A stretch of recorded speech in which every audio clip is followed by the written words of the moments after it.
नमस्कार दोस्तों, मैं पीयूष राठौर एक बार फिर स्वागत करता हूं आपका स्टडी जोन क्लासेस के ऑनलाइन प्लेटफॉर्म पर। तो दोस्तों, लास्ट क्लास में हम बात कर रहे थे सब्जेक्ट थर्मोडायनेमिक्स की, और थर्मोडायनेमिक्स से रिलेटेड कुछ कंसेप्ट हमने समझे थे। तो दोस्तों, उसी श्रृंखला में आगे बढ़ते हुए आज की क्लास हम स्टार्ट करेंगे और आज की क्लास की शुरुआत करेंगे अपने नए टॉपिक के साथ।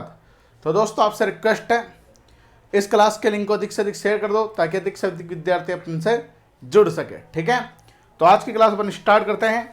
और आज की क्लास का दोस्तों हमारा जो पहला टॉपिक है वह है first law of thermodynamics.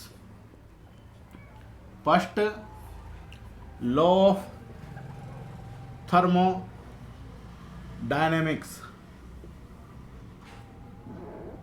First law of thermodynamics यानी ऊष्मागतिकी का प्रथम नियम।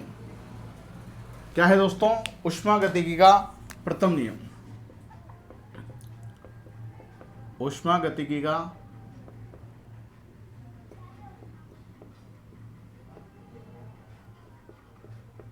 प्रथम नियम। ठीक है दोस्तों, तो ऊष्मागतिकी का प्रथम नियम क्या है? हालांकि आप क्लास 10 में पढ़ गए हो, पॉलिटेक्निक में भी आपने पढ़ा है ऊष्मागतिकी का प्रथम नियम क्या होता है।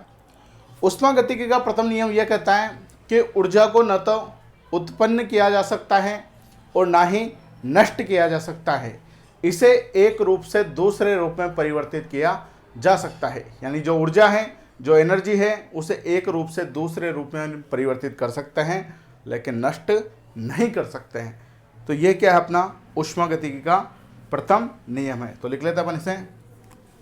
इस नियम के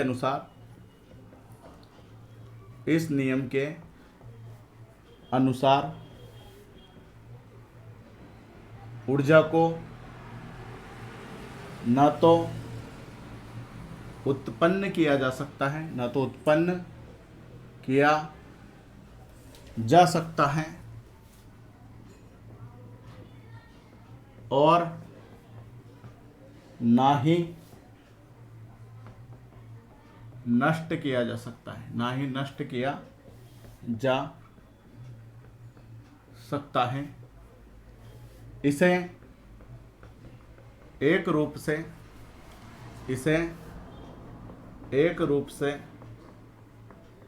दूसरे रूप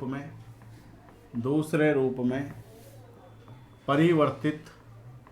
परिवर्तित किया जा सकता है।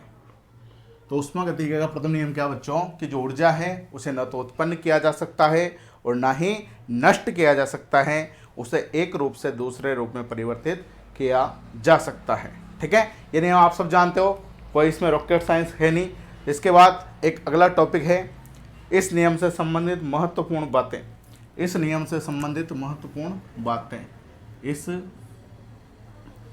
नियम से संबंधित महत्वपूर्ण बातें। इस नियम से संबंधित कुछ इंपॉर्टेंट पॉइंट्स हैं। उन इंपॉर्टेंट पॉइंट्स से दोस्तों एग्जाम के अंदर काफ़ी क्वेश्चन पूछे जाते हैं। इसे कोई नहीं पूछेगा, ये तो सबको पता है कि ऊष्मागतिकी का प्रथम नियम क्या है। ऊर्जा को न तो उत्पन्न किया जा सकता है, ना ही नष्ट किया जा सकता है, इसे एक रूप से दूसरे रूप में परिवर्तित किया जा सकता है। लेकिन कुछ इंपॉर्टेंट बातें हैं जो थर्मोडायनेमिक्स के फर्स्ट नियम से संबंधित है, वो ज़्यादा इंपॉर्टेंट है। पहला पॉइंट है जो ये ऊष्मागतिकी का प्रथम नियम है, यह ऊर्जा संरक्षण के सिद्धांत पर आधारित होता है। तो पहला पॉइंट क्या है? यह नियम ऊर्जा संरक्षण के सिद्धांत पर आधारित होता है। यानी एनर्जी क्या होती है? कांस्टेंट रहती है। तो किसका पालन करता है? ऊर्जा संरक्षण के नियम का पालन करता है। सेकंड, ये ऊष्मा की दिशा को प्रदर्शित करता है। एक क्वेश्चन यहाँ से आता है कि ऊष्मागतिकी का वो कौन सा नियम है, वह कौन सा लॉ है थर्मोडायनेमिक्स का जो डायरेक्शन को बताता है, जो हीट ट्रांसफर की डायरेक्शन को बताता है, दिशा को बताता है। तो फर्स्ट लॉ है जो ऊष्मा की दिशा को बताता है। ठीक है, तो सेकंड पॉइंट क्या होगा? यह ऊष्मा की दिशा को प्रदर्शित करता है। यानी ऊष्मा किस डायरेक्शन में ट्रांसफर हो रही है उसको कौन बताता है? थर्मोडायनेमिक्स का फर्स्ट लॉ। तो यह ऊष्मा की दिशा को प्रदर्शित करता है और यह नियम मात्रात्मक नियम होता है। यह नियम मात्रात्मक मात्रात्मक यानी क्वांटिटी लो, क्वांटिटी लो इसे बोला जाता है। यह नियम मात्रात्मक नियम होता है, नियम होता है। तो यहाँ से भी क्वेश्चन बनता है कि जो क्वांटिटी लॉ होता है, मात्रात्मक नियम होता है, वो कौन सा होता है? तो दोस्तों वह थर्मोडायनामिक्स का फर्स्ट लॉ होता है, ऊष्मागतिकी का प्रथम नियम होता है। तो यहाँ से पहला क्वेश्चन तो हालांकि बनना तो नहीं चाहिए, लेकिन फिर भी छोटा मोटा एग्जाम हो तो बन भी जाए कि ऊष्मागतिकी का प्रथम नियम क्या है। तो ऊष्मागतिकी का प्रथम नियम क्या है? इस नियम के अनुसार ऊर्जा को न तो उत्पन्न किया जा सकता है और न ही नष्ट किया जा सकता है, इसे एक रूप से दूसरे रूप में परिवर्तित किया जा सकता है। ठीक है दोस्तों, फिर इस नियम से संबंधित कुछ महत्वपूर्ण बातें हैं। यह नियम ऊर्जा संरक्षण के सिद्धांत पर कार्य करता है, यानी एनर्जी क्या होती है? कांस्टेंट होती है। ऊर्जा संरक्षण का सिद्धांत यही होता है कि जो ऊर्जा होती है वो कांस्टेंट होती है, चेंज नहीं होती है। सेकंड, यह ऊष्मा की दिशा को प्रदर्शित कर रहा है कि ऊष्मा का जो ट्रांसफर हो रहा है वो किस दिशा में हो रहा है, उसको कौन प्रदर्शित करता है? थर्मोडायनामिक्स का फर्स्ट लॉ। इसके बाद अगला पॉइंट, यह नियम जो होता है क्वांटिटी लॉ होता है, मात्रात्मक नियम होता है। ठीक है, अब कुछ इंपॉर्टेंट नोट है जो इस नियम से संबंधित होते हैं, उसके बारे में दोस्तों अपन डिस्कस करते हैं। क्या इंपॉर्टेंट नोट है? पहले इंपॉर्टेंट नोट की अपन बात करें तो इस नियम के लिए डी क्यू बराबर होता है डी यू, डी यू नहीं, D E plus D W. D Q बराबर D E plus D W, D Q बराबर D E plus D W. किसके लिए होता है ये? ऊष्मा गतिकी के फर्स्ट नियम के लिए। डी क्यू क्या है? Total heat transfer. डी क्या है? Total energy transfer. D W क्या है? टोटल वर्क ट्रांसफर, यानी ऊर्जा स्थानांतरण, ऊष्मा स्थानांतरण और कार्य स्थानांतरण। जहाँ जो डी ई होता है दोस्तों, जहाँ डी ई जो होता है ये बराबर होता है D kinetic energy plus D potential energy plus D internal energy. Kinetic यानी एनर्जी यानी गतिज ऊर्जा में परिवर्तन, स्थितिज ऊर्जा में परिवर्तन यानी पोटेंशियल एनर्जी, और आंतरिक ऊर्जा में परिवर्तन यानी डी यू। तो टोटल एनर्जी स्थितिज ऊर्जा, गतिज ऊर्जा और आंतरिक ऊर्जा का योग होती है। लेकिन दोस्तों यहाँ पे यह माना गया है ओपन क्लोज सिस्टम वर्क के लिए वैज्ञानिकों ने कि काइनेटिक एनर्जी में परिवर्तन और स्थितिज ऊर्जा में परिवर्तन क्या होता है? शून्य होता है। यानी जब हीट का मोशन नहीं हो रहा हो, हीट का ट्रांसफर नहीं हो रहा हो, यानी हीट एक रूप से दूसरे रूप में परिवर्तित हो रही है, ठीक है, वह नष्ट नहीं हो रही है, खत्म नहीं हो रही, एक रूप से दूसरे रूप में परिवर्तित हो रही है। तो ऊष्मागतिकी के फर्स्ट नियम के अनुसार, प्रथम नियम के अनुसार वैज्ञानिकों ने यह माना है कि इसमें जो काइनेटिक एनर्जी में परिवर्तन है, गतिज ऊर्जा में परिवर्तन है और स्थितिज ऊर्जा में जो परिवर्तन है वो शून्य माना जाता है। तो डी ई जो है दोस्तों वो किसके बराबर होगा? डी यू के बराबर होगा। किसके बराबर होगा? डी यू के बराबर होगा। जब ये डी यू के बराबर होगा तो यहाँ अपन लिख सकते हैं डी क्यू बराबर D you plus D W. तो थर्मोडायनामिक्स के फर्स्ट नियम के अनुसार जो मेन इक्वेशन है वो ये है। अब यहाँ से क्वेश्चन कंपटीशन एग्जाम के अंदर कैसे बनता है? क्वेश्चन ऐसे बनेगा कि कौन सी इक्वेशन है, कौन सी समीकरण है जो थर्मोडायनामिक्स के फर्स्ट लॉ को सेटिस्फाई करती है, प्रथम नियम को सेटिस्फाई करती है। तो जिस ऑप्शन में अपन को ये इक्वेशन नजर आ जाएगी वो क्या हो जाएगा? हमारा आंसर हो जाएगा। ये इक्वेशन है जो थर्मोडायनामिक्स के फर्स्ट लॉ को सेटिस्फाई करती है, रिप्रेजेंट करती है। डी क्यू बराबर D you plus D W, जहाँ पे जो डी क्यू है ये ऊष्मा स्थानांतरण है, ऊष्मा स्थानांतरण। जो डी है, डी यू जो है यह है आंतरिक ऊर्जा में परिवर्तन, आंतरिक ऊर्जा में परिवर्तन, और यह है कार्य में परिवर्तन, कार्य में परिवर्तन। ठीक है दोस्तों, तो मेन इक्वेशन जो है थर्मोडायनामिक्स के फर्स्ट लॉ के अनुसार वो क्या है? डी क्यू बराबर D E plus D W. वैज्ञानिकों ने यह माना है कि जो डी ई होती है वो तीनों ऊर्जाओं का योग होती है, काइनेटिक एनर्जी में परिवर्तन, पोटेंशियल एनर्जी में परिवर्तन और इंटरनल एनर्जी में परिवर्तन। लेकिन काइनेटिक एनर्जी में परिवर्तन और पोटेंशियल एनर्जी में परिवर्तन जीरो माना जाता है। जो टोटल एनर्जी है वो किसके बराबर रहेगी? आंतरिक ऊर्जा में परिवर्तन के। तो डी की जगह मैं यहाँ क्या लिख सकता हूँ? डी यू लिख सकता हूँ। तो मेन इक्वेशन क्या आएगी? डी क्यू बराबर D you plus D W. तो मेरे हिसाब से यह कंसेप्ट आपका क्लियर हो गया होगा। यहाँ तक किसी प्रकार की कोई समस्या आपको नहीं होनी चाहिए। ठीक है, तो एक बार इसका आप स्क्रीनशॉट ले लो, फिर अपन आगे बात करेंगे, आगे चलेंगे। ठीक है,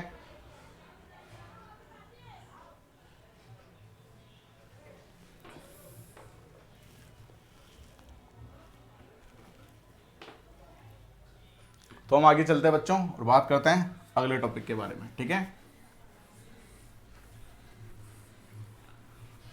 तो दोस्तों अपने 2 डेमो क्लासेस कंप्लीट हो चुकी है।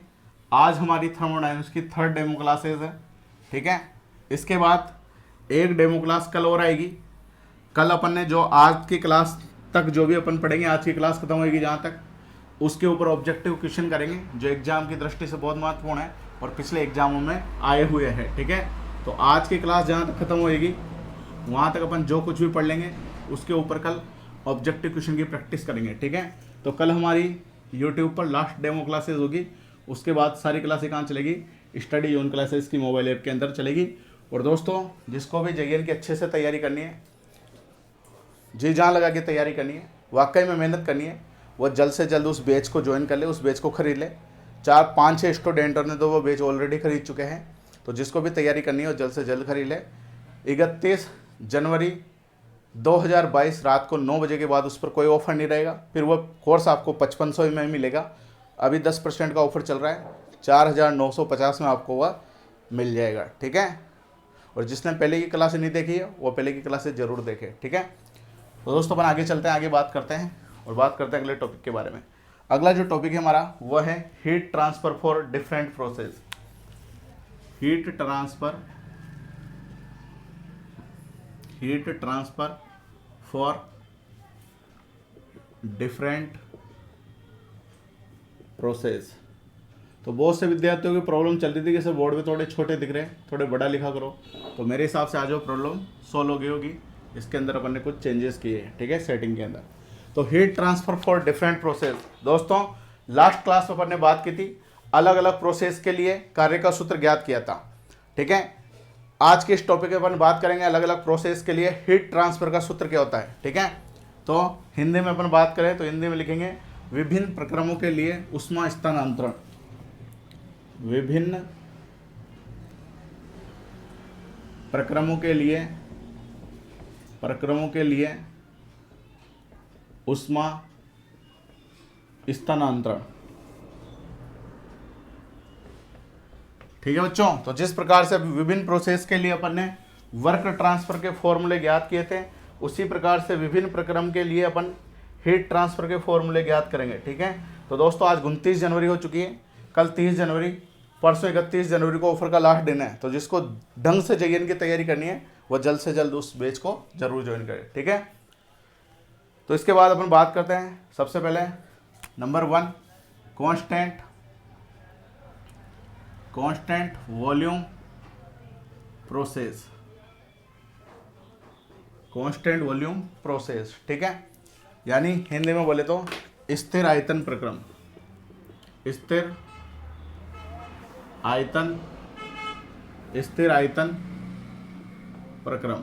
आयतन प्रक्रम बोले तो बच्चों जिसमें वॉल्यूम कांस्टेंट होता है, आयतन कांस्टेंट होता है, ठीक है।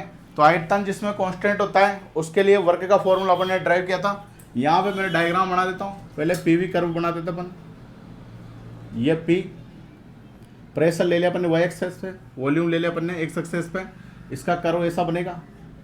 ये गैस 1 से 2 ऐसे आ रही है, तो यहाँ पे वॉल्यूम क्या है, कांस्टेंट है, यानी V1 बराबर क्या है, V2 है। कर्व ऐसा बनेगा। लास्ट क्लास में हमने बात की थी इस कर्व की, ठीक है। तो V1 बराबर क्या है, V2 है, वॉल्यूम कांस्टेंट है।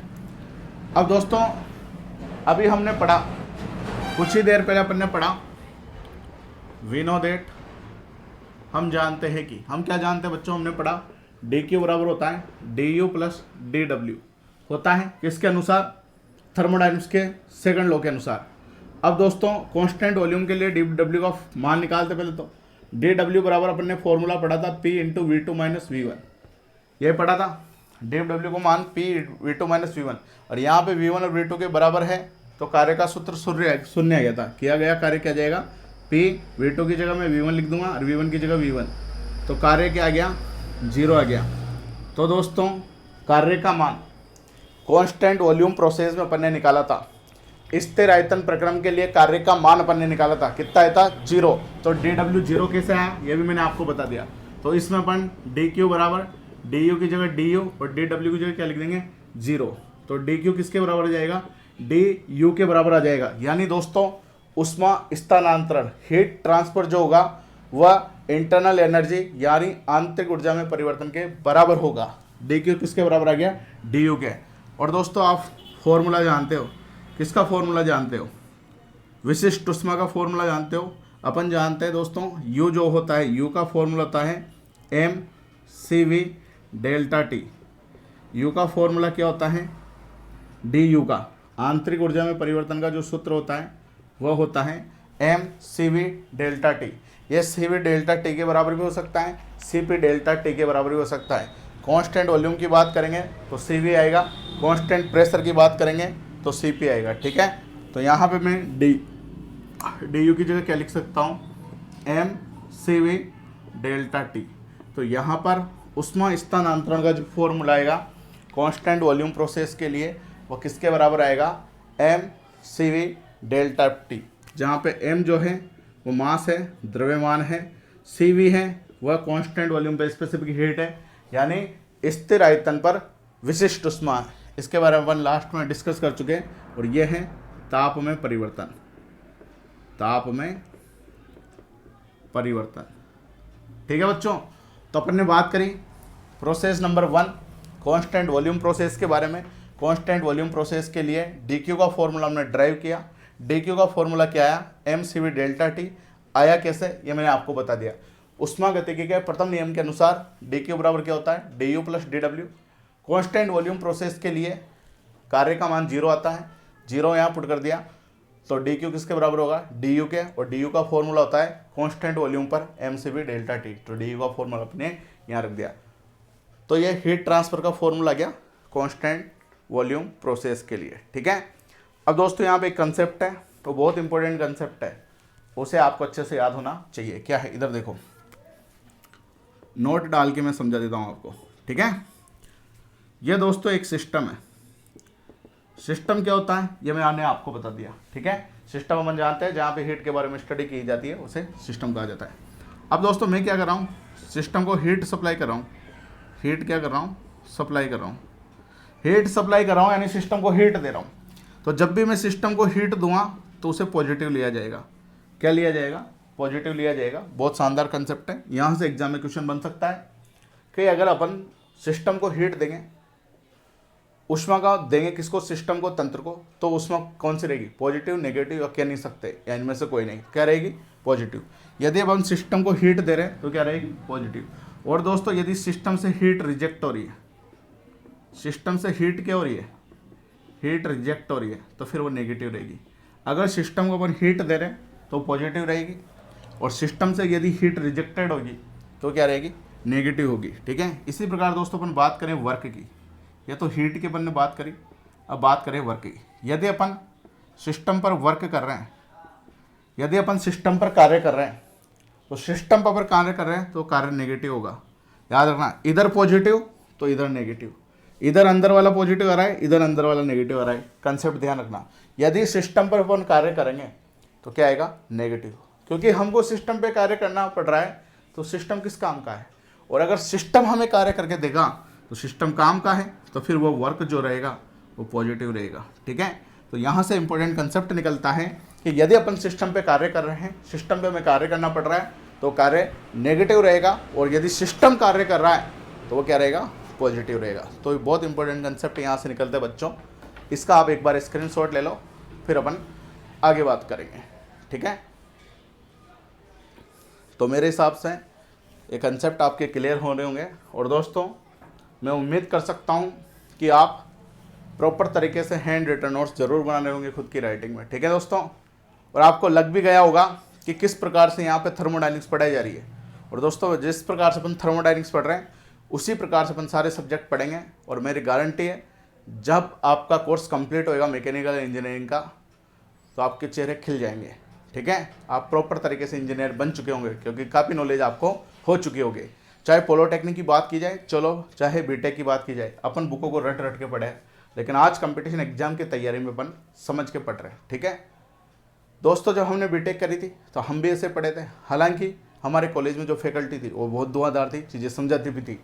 लेकिन जब हमने भी टेक्निकल क्लासेस की स्टडी करी, कोचिंग वगैरह की, तो वहाँ से ही हमने ये कंसेप्ट समझे और लगातार प्रैक्टिस हमारे सब्जेक्ट अच्छे हुए। तो तुम भी अच्छे से प्रैक्टिस करोगे, अच्छे से समझोगे, तो आगे जाके तुम भी ऐसा ही कर पाओगे। ठीक है बच्चों, तो मेरे हिसाब से सारे कंसेप्ट आपके क्लियर हो गए होंगे, सारी चीज़ें आपको समझ में आ रही होगी। तो एक बार कमेंट करके रिप्लाई जरूर करें कि कैसा लग रहा है, समझ में आ रहा है या नहीं आ रहा है, या मज़ा आ रहा है थर्मोडायनेमिक्स में। ठीक है, तो एक बार कमेंट करके ज़रूर बताएं।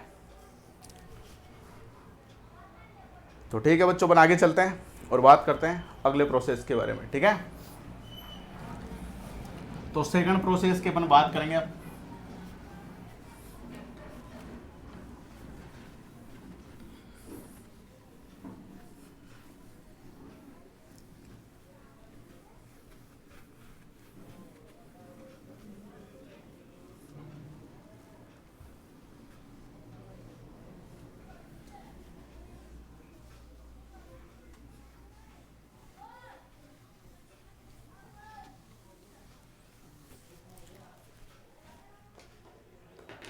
ठीक है भाई, तो अगला जो प्रोसेस हमारा वो है कांस्टेंट प्रेशर प्रोसेस। ये अपन ने बात करी कांस्टेंट वॉल्यूम प्रोसेस के बारे में। ठीक है, अब हम बात करेंगे कांस्टेंट प्रेशर प्रोसेस के बारे में। ठीक है, तो सेकंड अपन बात करते हैं constant pressure process. Constant pressure process, ठीक है, जैसे हिंदी में बात करें तो हिंदी में क्या कहा जाएगा, स्थिर दाबीय प्रक्रम। स्थिर दाबीय प्रक्रम, कांस्टेंट प्रेशर प्रोसेस, स्थिर दाबीय प्रक्रम। ठीक है, तो इसके बारे में दोस्तों अपन बात करते हैं।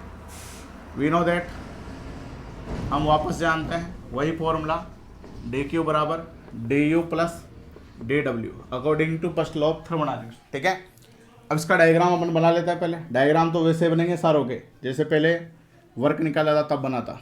ये प्रेशर, ये वॉल्यूम, तो ऐसी लाइन बनेगी, ये 1 से 2। ठीक है, तो ये प्रेशर जो है वो P1 किसके बराबर रहेगा, P2 के। ठीक है, तो मेरे हिसाब से यहाँ तक तो मामला क्लियर होगा, यहाँ तक को कोई दिक्कत आपको नहीं होनी चाहिए। ठीक है, अब दोस्तों मैं यहाँ के क्या करता हूँ, dq बराबर इन दोनों से d कॉमन ले लेता हूँ। d कॉमन ले लेता हूँ तो यहाँ क्या आ जाएगा, u प्लस d कॉमन ले लिया तो u प्लस w। चलो इसे देखो एक बार, अगला कंसेप्ट की बात करते हैं, इससे नहीं समझाते हैं। dq बराबर dw। ठीक है, अब इसे आगे समझते हैं। हमने पढ़ा था दोस्तों dw बराबर क्या पढ़ा, pdv पढ़ा। pdv वर्क होता है, dw बराबर किया गया कार्य किसके बराबर होता है, pdv के बराबर होता है। लास्ट क्लास अपन ने पढ़ा। तो यहाँ से मैं du की जगह du लिख देता हूँ, dw की जगह क्या लिख देता हूँ, pdv लिख देता हूँ। ठीक है, अब दोस्तों अब d कॉमन लेता हूँ। अब d कॉमन लेता हूँ तो यहाँ u प्लस pv आ जाएगा। क्या आ जाएगा, u प्लस pv। मैंने क्या किया, dq बराबर du प्लस dw। थर्मोडायनेमिक्स के फर्स्ट लॉ से अपन जानते हैं dw बराबर होता है pdv। ये लास्ट क्लास में अपन ने पढ़ा। dw की जगह मैंने pdv लिख दिया, d मैंने कॉमन ले लिया तो u प्लस pv। और दोस्तों जो u प्लस पी वी होता है ये h के बराबर होता है। u प्लस पी वी जो होता है ये किसके बराबर होता है, h के बराबर होता है। ये इंपॉर्टेंट फॉर्मूला है, अपन को ध्यान रखना है। आंतरिक ऊर्जा में परिवर्तन प्लस किया गया कार्य u प्लस पी वी किसके बराबर होता है, h के बराबर होता है। और h को कहा जाता है एंथैल्पी। h को क्या कहा जाता है, एंथैल्पी। एंथैल्पी भी एक तरह से ऊर्जा का ही रूप है। किसका रूप है, ऊर्जा का। तो u प्लस पी वी की जगह क्या लिख दूंगा मैं, h लिख दूंगा। तो dq किसके बराबर आ जाएगा, dh के बराबर आ जाएगा। किसके बराबर आ जाएगा, dh के। और दोस्तों जो dh है, जो dh है ये dh mcp डेल्टा t के बराबर होती है। किसके बराबर होते हैं, mcp डेल्टा t के बराबर होती है। du तो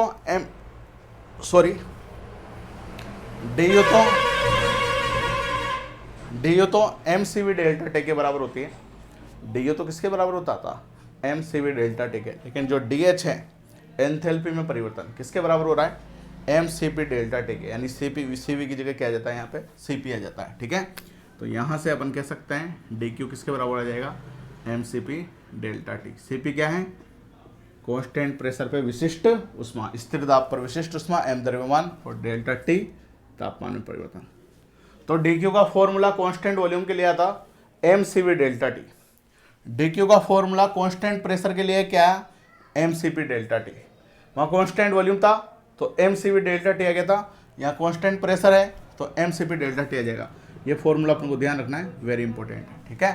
तो मेरे हिसाब से यहाँ तक का कंसेप्ट आपके क्लियर हो गया होगा और ये बातें आपको समझ में आ गई होगी, ठीक है। इसे एक बार आप अच्छे से देख लो और इसका स्क्रीनशॉट ले लो, फिर अपन आगे चलेंगे।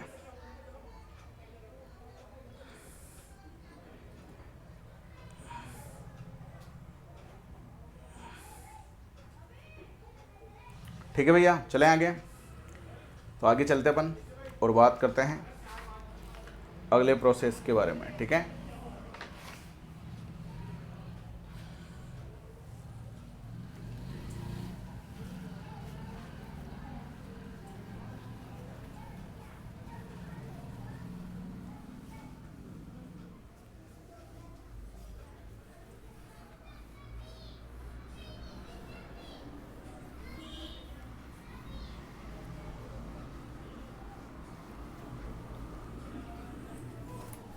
ठीक है भाई, तो आगे बात करते हैं अपन।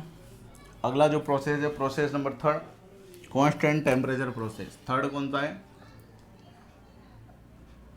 कांस्टेंट टेम्परेचर,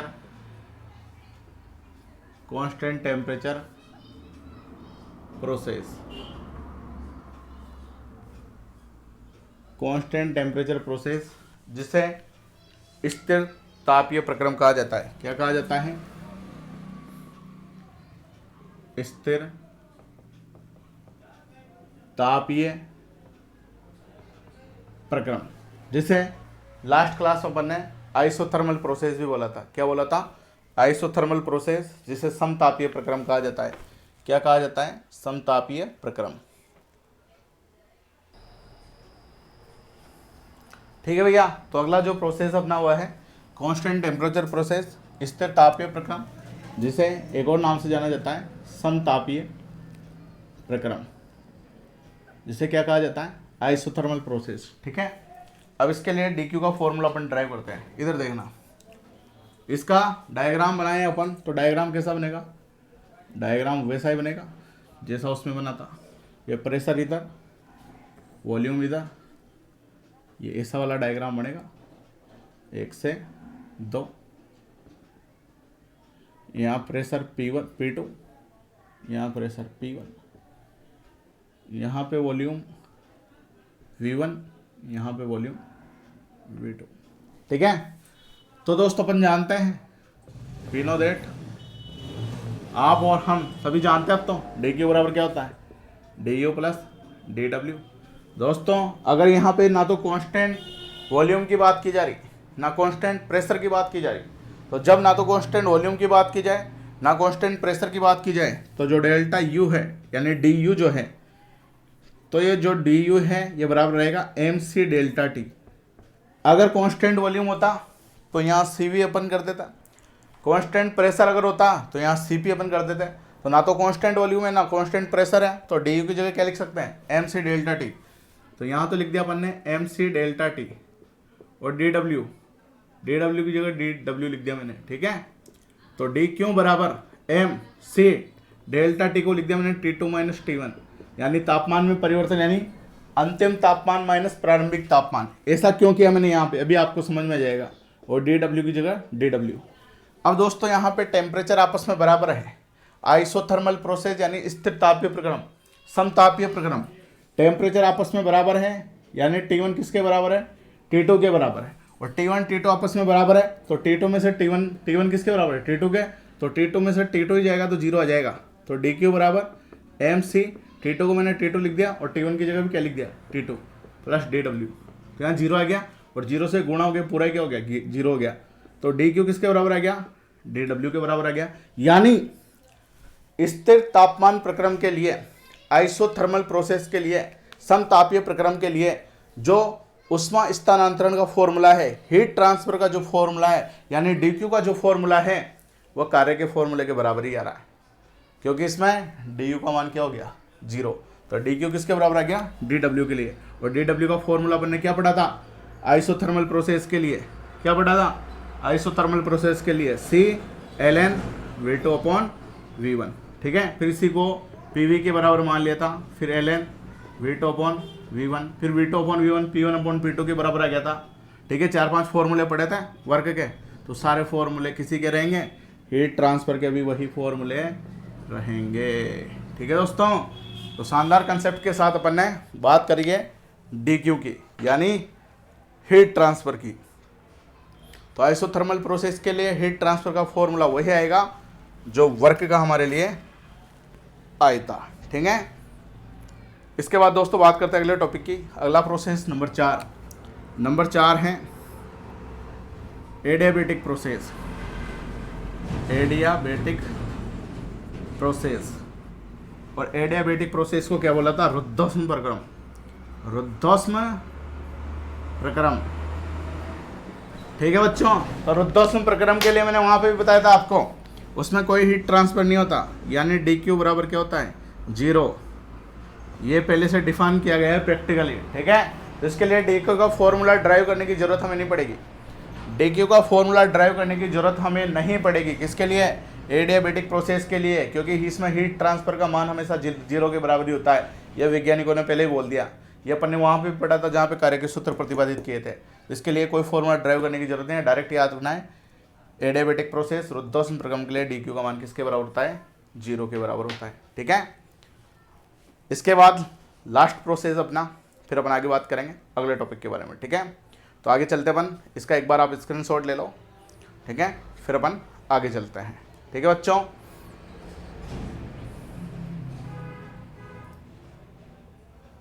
तो मेरे हिसाब से मामला आपका क्लियर हो गया होगा, तो अपन आगे चलते हैं। ठीक है,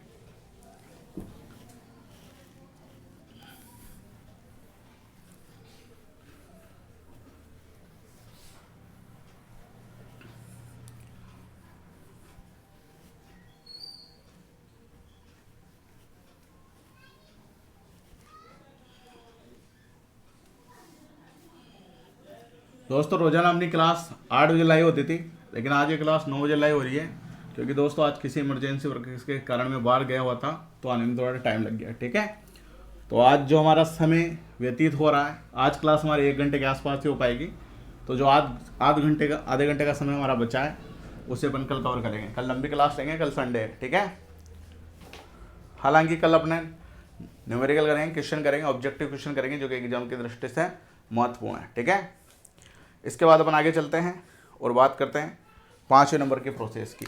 5वें नंबर का जो प्रोसेस है दोस्तों, वह है पॉलीट्रोपिक प्रोसेस। पॉलीट्रोपिक प्रोसेस जिसे हिंदी में बोला जाता है बहुविधि प्रक्रम। बहुविधि प्रक्रम,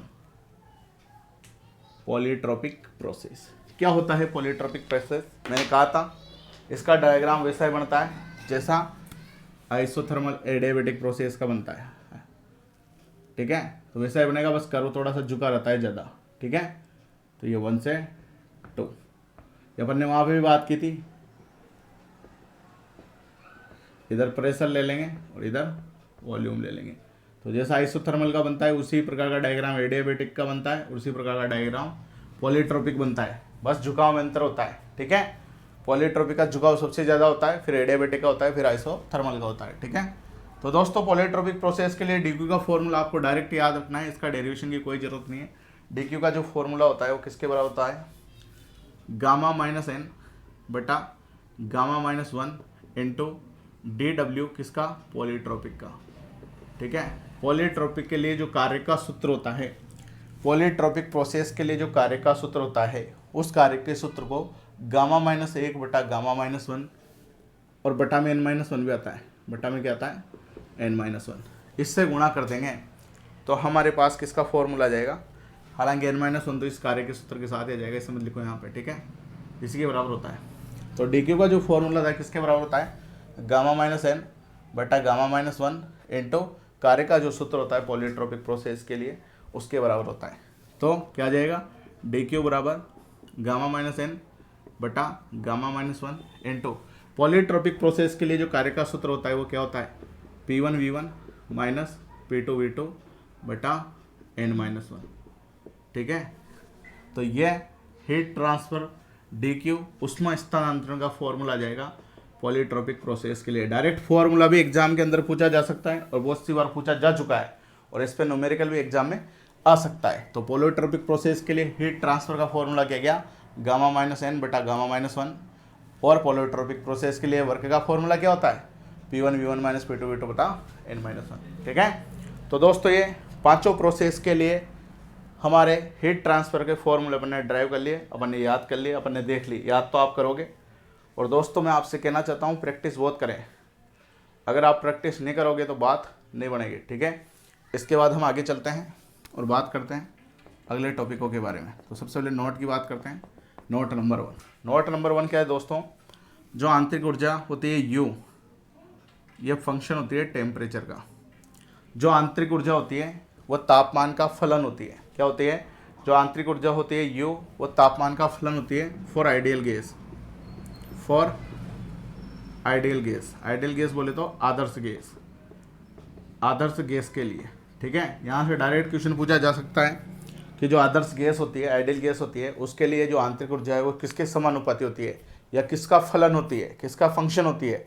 तो जो इंटरनल एनर्जी आंतरिक ऊर्जा है वो टेम्परेचर का, तापमान का फलन होती है, उसके समानुपाती होती है। किसके लिए, आदर्श गैस के लिए, आइडियल गैस के लिए।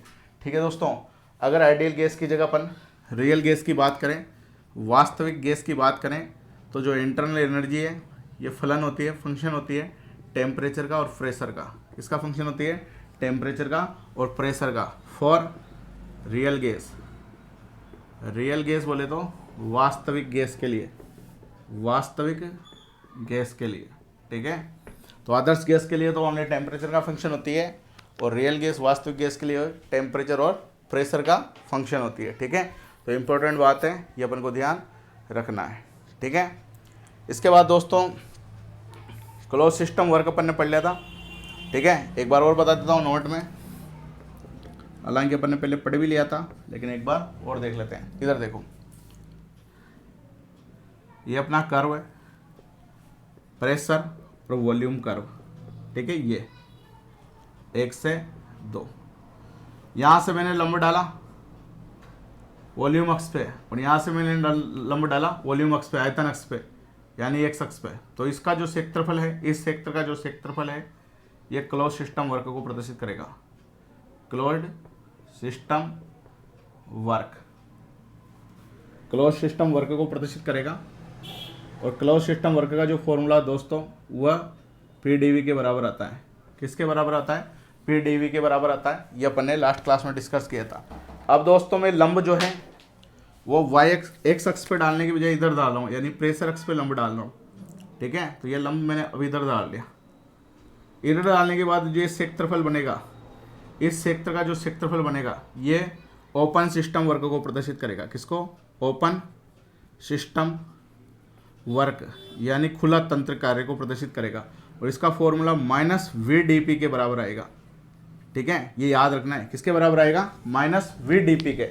यहाँ से पूछ लिया जाता है क्लोज सिस्टम वर्क का फॉर्मूला, तो किसके बराबर आता है, PdV के बराबर आता है। और जो ओपन सिस्टम वर्क होता है उसका फॉर्मूला -VdP के बराबर होता है। आता कैसे, ये अपने सिलेबस में नहीं है, डेरिवेशन अपन को नहीं करना है। ठीक है, तो क्लोज सिस्टम वर्क PdV के बराबर और ओपन सिस्टम वर्क -VdP के बराबर। वॉल्यूम अक्ष के साथ क्षेत्रफल लेंगे तो क्लोज सिस्टम वर्क मिलेगा, प्रेशर अक्ष के साथ क्षेत्रफल लेंगे तो ओपन सिस्टम वर्क मिलेगा। ठीक है दोस्तों, तो मेरे हिसाब से कंसेप्ट आपके क्लियर होंगे, और ये चीज़ें आपको ध्यान रखनी है। क्लोज सिस्टम वर्क तो कितना है, क्लोज सिस्टम वर्क, इतनी सी इंग्लिश चल सकती है भाई आपने, बंद तंत्र कार्य, मैं हिंदी में बता रहा हूँ, बंद तंत्र कार्य, ये तो बराबर रहेगा PdV के। ठीक है, और दोस्तों जो ओपन सिस्टम वर्क है, यानी खुला तंत्र कार्य जो है ओपन सिस्टम वर्क, ये किसके बराबर रहेगा, -VdP के। किसके बराबर रहेगा, -VdP के। ठीक है, तो मेरे हिसाब से कंसेप्ट आपके क्लियर होंगे, और ये फॉर्मूले आपको ध्यान रखना चाहिए। ठीक है बच्चों, तो इसका एक बार आप स्क्रीनशॉट ले लो, फिर अपन आगे चलेंगे, आगे बात करेंगे। ठीक है,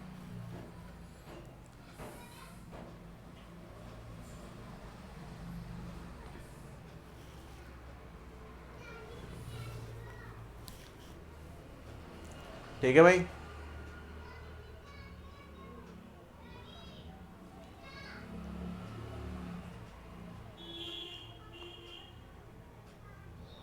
तो चलते अपन आगे आगे बात करते हैं, ठीक है, अगले टॉपिक के बारे में।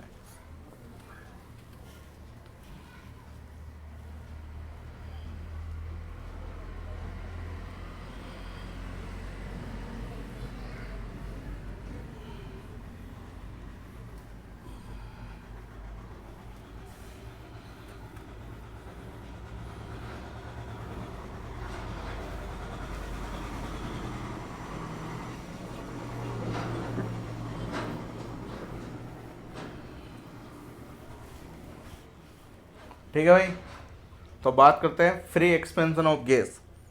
अगला टॉपिक अपना फ्री एक्सपेंशन ऑफ गैस।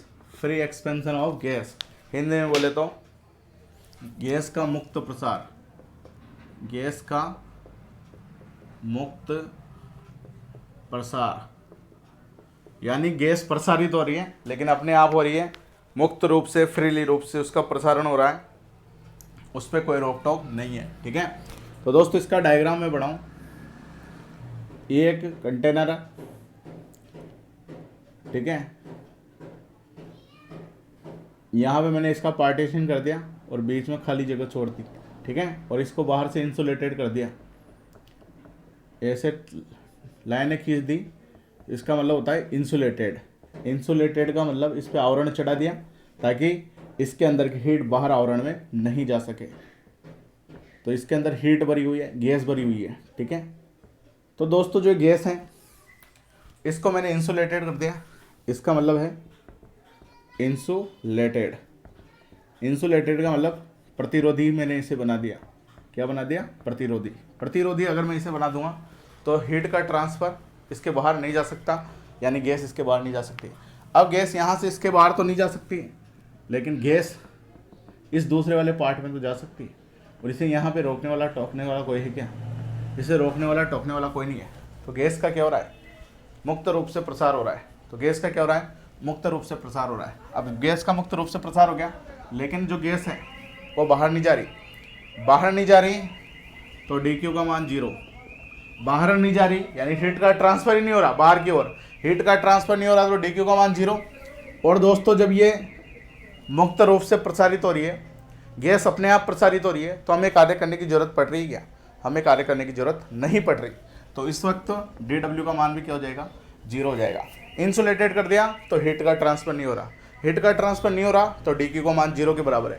ये स्वतंत्र रूप से प्रसारित हो रही है, हमें कोई कार्य करने की जरूरत नहीं पड़ रही, तो डी डब्ल्यू का मान भी क्या आएगा? 0। और दोस्तों हम जानते हैं, वी नो दैट, हम जानते हैं, क्या जानते हैं?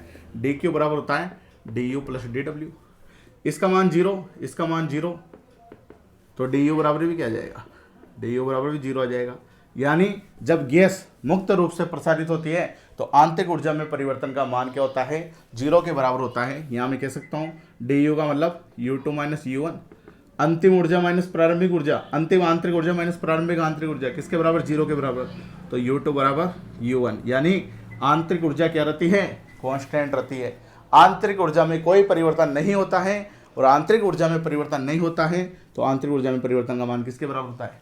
0 के बराबर होता है, क्योंकि आंतरिक ऊर्जा क्या होती है? कांस्टेंट होती है। क्या होती है? कांस्टेंट। तो जब गैस फ्रीली रूप से, मुक्त रूप से प्रसारित होगी तो इंटरनल एनर्जी में चेंजेस 0 के बराबर होगा, यानी आंतरिक ऊर्जा क्या रहेगी? कांस्टेंट रहेगी, ठीक है। और इंसुलेटेड कर देंगे तो कोई हीट ट्रांसफर नहीं हो रहा, गैस फ्रीली रूप से एक्सपेंड हो रही है, मुक्त प्रसारित होती है, तो कार्य शून्य आएगा और आंतरिक ऊर्जा में परिवर्तन भी शून्य आएगा। और U1 किसके बराबर आएगा? U2 के, यानी यांत्रिक ऊर्जा जो है, आंतरिक ऊर्जा, वो क्या रहेगी? कांस्टेंट रहेगी, ठीक है। तो इसका आप स्क्रीनशॉट ले लो, फिर अपन आगे चलेंगे, आगे बात करेंगे, ठीक है।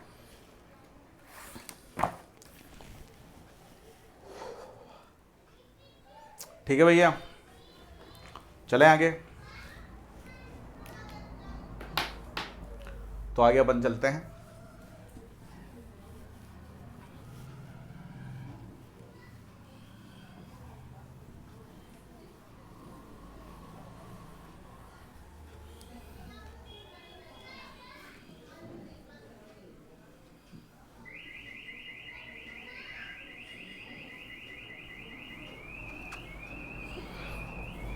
ठीक है भाई, तो अपन बात करते हैं स्टडी फ्लो एनर्जी इक्वेशन की। स्टडी फ्लो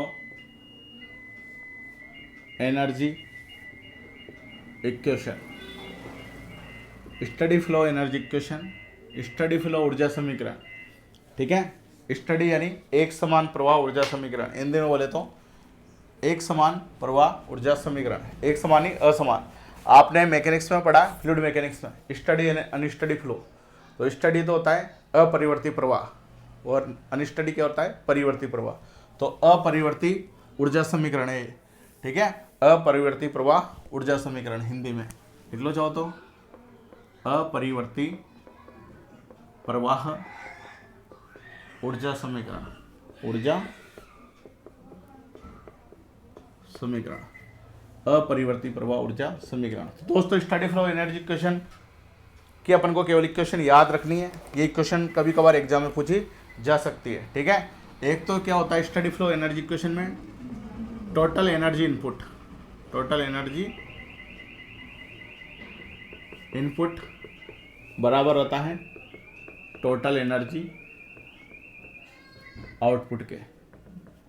यानी कितनी ऊर्जा हमने सिस्टम को दी और कितनी ऊर्जा सिस्टम से बाहर निकल रही है, उन दोनों ऊर्जाओं का मान हमेशा क्या रहेगा, कांस्टेंट रहेगा, बराबर रहेगा। टोटल एनर्जी इनपुट यानी सिस्टम को कितनी ऊर्जा हम दे रहे हैं और कितनी ऊर्जा सिस्टम से बाहर निकल रही है, वापस में क्या रहेगी, बराबर रहेगी। और इसका फॉर्मूला होता है H1 + C1² H1 + C1² 2G की जगह 2000 लिखो, ठीक है, ये चेंज करके लिख देते हैं। H1 + C1² 2000 + GZ1 + DQ plus GZ1 + DQ। H1 + C1² बटा 2000 + GZ1 + DQ बराबर H2 + C2² 2000 प्लस GZ2 और प्लस DW आता है, ठीक है। तो ये स्टडी फ्लो एनर्जी इक्वेशन है, डायरेक्ट एग्जाम में पूछ लिया जाता है बहुत सी बार कि कौन सी समीकरण है जो स्टडी फ्लो एनर्जी इक्वेशन को रिप्रेजेंट करती है। तो कौन सी समीकरण है, H1 + C1² बटा 2000 प्लस GZ1 प्लस DQ बराबर H2 + C2² बटा 2000 प्लस GZ2 प्लस DW। इधर DQ आएगा उधर DW आएगा, ठीक है। H1 क्या है, इनपुट पे एंथैल्पी कितनी है, C1 क्या है, वेलोसिटी है, वेग है, GZ1 स्थितिज ऊर्जा है, DQ ऊष्मा स्थानांतरण है, उसी प्रकार DW कार्य स्थानांतरण है, कार्य में परिवर्तन है। बाकी ये स्थितिज ऊर्जा, ये गतिज ऊर्जा और ये एंथैल्पी, ठीक है।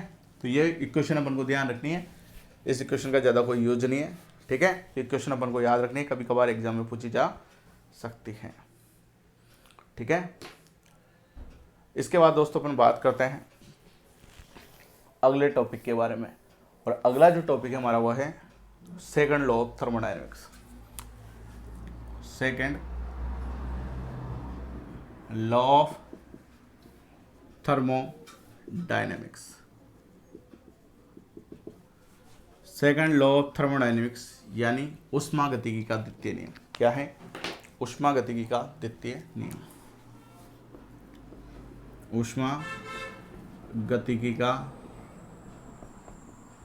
द्वितीय नियम, ठीक है। ऊष्मागतिकी का द्वितीय नियम क्या होता है, ऊष्मागतिकी का द्वितीय नियम होता है कि जो टोटल हीट ट्रांसफर होती है, समाकलन का मतलब टोटल, समाकलन का मतलब टोटल, जो टोटल हीट ट्रांसफर होती है वह टोटल वर्क ट्रांसफर के बराबर होती है। टोटल हीट ट्रांसफर यानी कुल ऊष्मा स्थानांतरण, स्थानांतरण, कुल ऊष्मा स्थानांतरण जो होती है यह कुल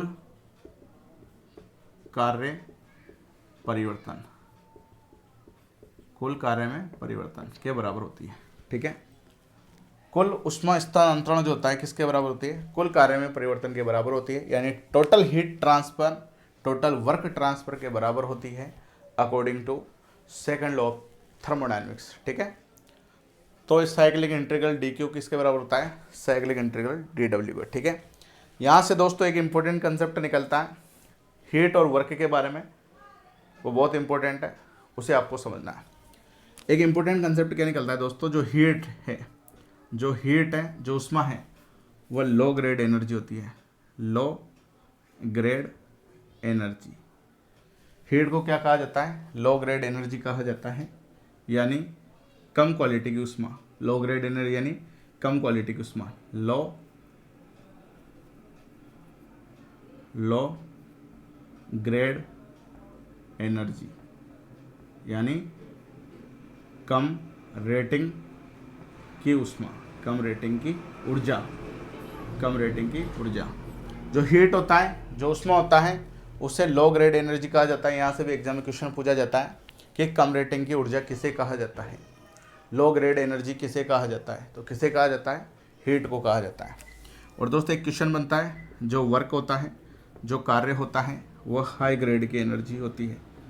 वर्क को क्या कहा जाता है? हाई ग्रेड की एनर्जी। एच का मतलब हाई, जी का मतलब ग्रेड, ई का मतलब एनर्जी। तो वर्क को कहा जाता है हाई ग्रेड एनर्जी, यानी उच्च रेटिंग की उष्मा, उच्च रेटिंग की उष्मा। क्या कहा जाता है? उच्च रेटिंग की उष्मा। ठीक है, तो हीट को लो ग्रेड की उष्मा है, लो ग्रेड की एनर्जी है, और जो वर्क है वो एक ग्रेड की एनर्जी है। तो दोस्तों यहाँ से एक इम्पोर्टेंट कंसेप्ट ये भी निकलता है कि जो टोटल वर्क होता है, उस टोटल वर्क को अपन टोटल हीट में कन्वर्ट कर सकते हैं, यानी हाई ग्रेड एनर्जी को टोटल लो ग्रेड एनर्जी में कन्वर्ट किया जा सकता है। लेकिन लो ग्रेड एनर्जी को हाई ग्रेड एनर्जी में कन्वर्ट नहीं किया जा सकता, वो तो पहले कम क्वालिटी की है, कम रेटिंग की है, उसे कहाँ से परिवर्तन कर सकते हैं? तो यहाँ से क्वेश्चन बनता है कि क्या हाई ग्रेड एनर्जी को लो ग्रेड एनर्जी में चेंज कर सकते हैं? तो आंसर क्या होगा? नहीं। क्वेश्चन बनता है क्या हाई ग्रेड एनर्जी को लो ग्रेड एनर्जी में चेंज किया जा सकता है? बिल्कुल किया जा सकता है। ठीक है, तो यहाँ से इस प्रकार का क्वेश्चन एग्जाम में बनता है। ठीक है, तो नोट डाल के लिख लेते हैं अपन। टोटल वर्क को टोटल हीट में परिवर्तित किया जा सकता है। पहले एक बार इसका आप स्क्रीनशॉट ले लो, फिर अपन आगे चलते हैं। ठीक है, ठीक है बच्चों, चलते हैं अपन आगे। तो दोस्तों आज हमारी थर्ड क्लास है थर्मोडाइनमिक्स की। थर्मोडाइनमिक्स की 2-3 क्लासें और लगेगी। ठीक है, जिसमें थर्मोडाइनमिक्स खत्म हो जाएगी अभी। ठीक है, तो 3 क्लासें, आधी थर्मोडाइनमिक्स तो डेमो क्लास में खत्म होगी और आधी ऐप के अंदर खत्म हो जाएगी। उसके बाद 14 सब्जेक्ट और बचेंगे हमारे। लेकिन जो राजस्थान में जेईई की भर्ती निकली हुई है, उसके तो 7 सब्जेक्ट ही बचेंगे। ठीक है, 8 सब्जेक्ट उसमें टोटल है, तो एक सब्जेक्ट हमारा 3-4 क्लासें और लगेगी, जिसमें ये सब्जेक्ट थर्मोडाइनमिक्स हो जाएगा, समाप्त हो जाएगा। अब इसके क्वेश्चन की प्रैक्टिस अपन कल करेंगे। ठीक है, तो नोट डाल के अपन बात करते हैं। नोट की अपन बात करते हैं, तो नोट में क्या है? टोटल हीट को, यानी कुल उष्मा को, टोटल हीट को टोटल वर्क में परिवर्तित किया जा सकता है। परिवर्तित, टोटल हीट को नहीं, टोटल वर्क को, टोटल वर्क को टोटल हीट में, टोटल हीट में परिवर्तित किया जा सकता है। तो टोटल वर्क को, यानी हाई ग्रेड एनर्जी को अपन लो ग्रेड एनर्जी में चेंज कर सकते हैं, लेकिन इसका उल्टा नहीं कर सकते हैं। ठीक है, सेकंड, टोटल हीट को टोटल वर्क में परिवर्तित नहीं किया जा सकता है, नहीं किया जा सकता है। टोटल हीट में परिवर्तित नहीं किया जा सकता है। ठीक है, ये बात आपको ध्यान होनी चाहिए। ठीक है भैया, तो टोटल वर्क को टोटल हीट में परिवर्तित तो किया जा सकता है, लेकिन टोटल हीट को टोटल वर्क में परिवर्तित नहीं किया जा सकता। ठीक है, इसके बाद एक इम्पोर्टेंट नोट है दोस्तों, जो ऊष्मागतिकी का प्रथम नियम था वो तो मात्रात्मक नियम कहलाता था, लेकिन ये गुणात्मक नियम कहलाता है। यह गुणात्मक नियम यानी क्वालिटेटिव, वो तो क्वांटिटेटिव कहलाता था, वो तो क्वांटिटेटिव लो कहलाता था। ये क्या कहलाएगा? क्वालिटेटिव लो, इंग्लिश में बोले तो क्वालिटेटिव लो, या हिंदी में गुणात्मक नियम, ये गुणात्मक नियम कहलाता है। ये बोले तो ये कौन? यानी द्वितीय नियम, ऊष्मागतिकी का द्वितीय नियम। जो ऊष्मागतिकी का द्वितीय नियम है, ये गुणात्मक नियम कहलाता है, क्वालिटेटिव लो कहलाता है। यानी ये क्वालिटी को बताता है, ऊष्मा की किसको बताता है? क्वालिटी को, और वह किसको बताता था, क्वांटिटी को। वो मात्रा को बताता था, ये गुण को बताता है। ठीक है, यहाँ से डायरेक्ट क्वेश्चन पूछा जाता है। ऐसे जेईएन में, अदर जो ये स्टेट लेवल में जेईएन में एग्जाम होते हैं, वहाँ पे क्वेश्चन पूछा जा चुका है कि गुणात्मक नियम, ऊष्मागतिकी का कौन सा नियम गुणात्मक नियम कहलाता है। तो कौन सा नियम है जो गुणात्मक नियम कहलाता है, द्वितीय नियम, सेकंड नियम। ऊष्मागतिकी का जो सेकंड नियम होता है वो गुणात्मक नियम कहलाता है। ठीक है, इसके बाद दोस्तों अपन बात करें, अगला जो टॉपिक है हमारा वह है साइक्लिक हीट इंजन। अगला जो टॉपिक है हमारा वो क्या है, cyclic heat engine, heat engine. अगला जो टॉपिक है बच्चों हमारा वो क्या है, साइक्लिक हीट इंजन। ठीक है, यानी चक्रीय ऊष्मा इंजन, हिंदी में बोले तो चक्रीय ऊष्मा इंजन। और दोस्तों जो चक्रीय ऊष्मा इंजन है, इस चक्रीय ऊष्मा इंजन को अपन अगली क्लास में कंटिन्यू करेंगे। आज की क्लास को हम यहीं समाप्त करते हैं। दोस्तों कुछ इंपॉर्टेंट बातें जो मैं बता देता हूँ क्लास को समाप्त करने से पहले। एक तो जो भी हमने अभी तक पढ़ा इसके आप प्रॉपर तरीके से हैंड रिटन नोट्स बनाएं, खुद की राइटिंग में नोट्स जरूर बनाएं। और अगली क्लास में आने से पहले, अगली क्लास देखने से पहले जो भी क्लास हमारी हो चुकी है उसका रिवीजन जरूर करें, क्योंकि एक बार पढ़ने में चीज़ें याद नहीं रहेगी। ये इंजीनियरिंग के सब्जेक्ट है, हमने अमृत नहीं पी रखा, हम देवता नहीं है, हम इंसान हैं, इसलिए चीज़ें हमें बार बार पढ़नी पड़ेगी। हालांकि एक एक चीज़ अपन कंसेप्ट से पढ़ रहे हैं, लेकिन कंसेप्ट आपको बार बार समझने पड़ेंगे। और जो भी फॉर्मूला है उस फॉर्मूले का अलग रजिस्टर बनाओ, हर सब्जेक्ट के फॉर्मूले उस रजिस्टर में होने चाहिए, ताकि एग्जाम से 1-2 दिन पहले जब रिवीजन करो तो शॉर्ट रिवीजन में उन फॉर्मूलों का जरूर रिवीजन होना चाहिए। ठीक है, और न्यूमेरिकल क्वेश्चन की प्रैक्टिस आप जरूर करें। ठीक है, 1-2 बुक आपको लेके आनी है, मैं बता देता हूँ कौन कौन सी बुक आपको लानी है। ठीक है, एक बुक तो आपको लानी है दोस्तों आरपी गर्ग। ठीक है, ये हिंदी में आती है, हिंदी मीडियम के विद्यार्थियों के लिए हिंदी में। एक बुक आती है आर के राजपूत, ये बुक इंग्लिश में आती है। ये किस में आती है, इंग्लिश में आती है। हिंदी में लानी हो तो आरपी गर्ग ले आना। ठीक है, इसके अलावा इस बुक के क्वेश्चन आपको सारे क्वेश्चन लगाने, थ्योरी अपन नोट्स में से पढ़नी है।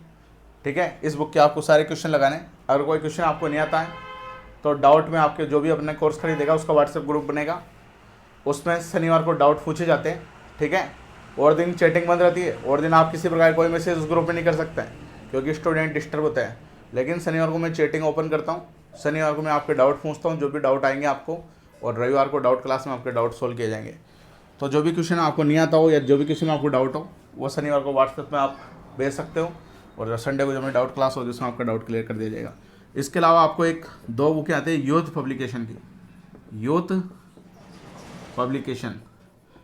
पब्लिकेशन की मैकेनिकल की 2 किताबें आएंगी, 2 बुक आएगी। 2 बुक में मिला के सारे सब्जेक्ट आएंगे। इस बुक में 10-15 सालों के जितने भी एग्जाम पूरे इंडिया में होते हैं मैकेनिकल इंजीनियरिंग संबंधित, उन सब के पिछले एग्जामों में आए हुए क्वेश्चन दे रखे हैं, उन्हें अपन करेंगे तो हमारे कंसेप्ट और अच्छे से क्लियर होंगे। हालांकि इस बुक के कुछ क्वेश्चन तो मैं क्लासों में करवा दूंगा, बाकी प्रैक्टिस तो आपको घर पे करनी पड़ेगी। काफ़ी क्वेश्चन करवा दूंगा मैं, ठीक है, लेकिन प्रैक्टिस आपको करनी पड़ेगी। ठीक है दोस्तों, तो मेरे हिसाब से सारे कंसेप्ट आपके क्लियर हो गए होंगे। और दोस्तों आपसे रिक्वेस्ट है, यदि क्लासें आपको पसंद आ रही है तो आपके दोस्तों के भी जो भी है जो कंपटीशन एग्जाम की तैयारी करना चाहता है और टेक्निकल पढ़ना चाहता है, वहाँ पर इन बच्चों को, उन विद्यार्थियों के पास इस वीडियो का लिंक पहुँचा दे। आपकी बहुत बहुत कृपा होगी, कर भला तो हो भला। ठीक है, ये मत सोचो कि उनका भी सिलेक्शन हो जाएगा, हमारा नहीं होगा। ठीक है, जो ऊपर वाले ने लिख रखा है वो सब होगा। ठीक है, अच्छा करोगे तो अच्छा होगा, बुरा करोगे तो बुरा होगा, ये विधाता का रूप है। तो हमेशा अच्छा करो और आगे बढ़ो और अच्छे से तैयारी करो। ठीक है दोस्तों, तो आशा करता हूँ ये क्लास आपको समझ में आई होगी। यदि फिर भी किसी न किसी विद्यार्थी को कोई समस्या हो तो कमेंट बॉक्स में कमेंट कर दो, अगले सेशन में आपकी समस्या का समाधान जरूर कर दिया जाएगा। ठीक है दोस्तों, और आपसे रिक्वेस्ट, अभी तक आपने चैनल सब्सक्राइब नहीं किया हो तो चैनल को सब्सक्राइब करके बेल आइकन को प्रेस करो, ताकि आने वाले सेशन में आपको नोटिफिकेशन प्राप्त हो जाए। बहुत बहुत धन्यवाद मित्रों, जय हिंद, जय भारत।